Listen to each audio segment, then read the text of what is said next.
Autre scénario, celui des alliances. L'union entre la Wallonie et la France a ses adeptes. On les retrouve chaque année aux Fêtes de Wallonie. En cortège, ils tentent de sensibiliser l'opinion à ce qu'ils appellent la seule solution en cas de scission. La Belgique est une invention de l'histoire, monsieur.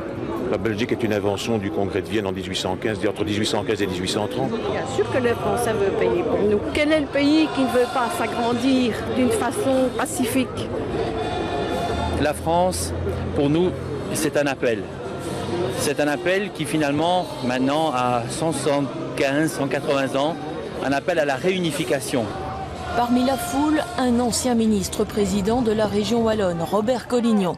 Il a toujours été séduit par ce rapprochement avec la France. Ah les amis, bien, vous êtes plus nombreux encore. Oui. J'ai toujours pensé que ce pays était artificiel. Donc nous allons, à mon avis, lentement, mais sérieusement, vers une situation où les Wallons devront prendre leur destin en main.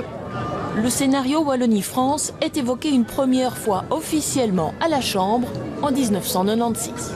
Si vous voulez demain conquérir votre indépendance, ne vous étonnez pas de savoir que nous, Wallons, nous n'avons aucune honte à nous trouver proches d'un grand pays qui est la France. Et si vous voulez que la France demain soit à la porte de Bruxelles, allez-y.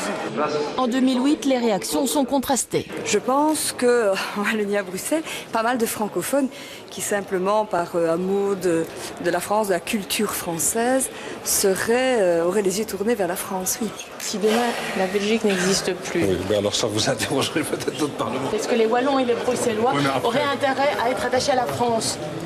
La question ne se pose pas. Le jour de gloire est... C'est vraiment la Brabançonne, ça. Pardon? La Brabançonne, c'est vraiment ça. Oh, je sais pas. À la même époque, les politiques français étaient plutôt partagés sur la question d'un rattachement de la Wallonie à la France. A priori, pourquoi pas? Et quand on aime beaucoup quelqu'un, on ne laisse pas tout seul. J'ai un fils qui vit en Belgique, j'aime trop la Belgique pour démembrer la Belgique. Si je vous dis oui, on a l'air d'encourager la sécession. Moi, je ne crois pas beaucoup au rattachisme. Il y a 2 semaines, nous sommes retournés à l'Assemblée nationale. Ce qui a changé, c'est que le sujet est pris de plus en plus au sérieux. Je pense qu'on ne peut pas être absent, justement, de ce qui se passe en Belgique. Et pour rien vous cacher, hier, nous avions une réunion du bureau de la Commission des Affaires étrangères. Je suis un des vice-présidents. Et justement, on a évoqué la création d'une commission, enfin une commission d'abinaux plus exactement, de 2 personnes. 2 personnes qui seront prochainement envoyées en Belgique pour étudier la Je question. crois que la France pourrait être un excellent conciliateur. Et moi je pense que c'est important que les Français disent aux Wallons, vous n'êtes pas des moins que rien. On entend des choses abominables. Ils seraient moins travailleurs, moins ceci, mais ça veut dire quoi? C'est une région magnifique, très proche de la France, historiquement très proche. Voilà, enfin faut arrêter quoi. Et moi j'ai envie de dire aux amis Wallons, ben voilà, on est là.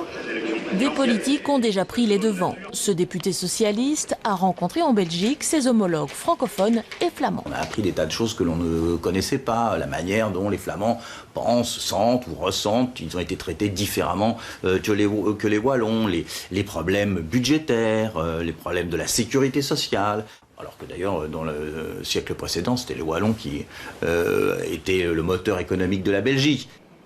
Il est convaincu que le sujet s'invitera au présidentiel de 2012.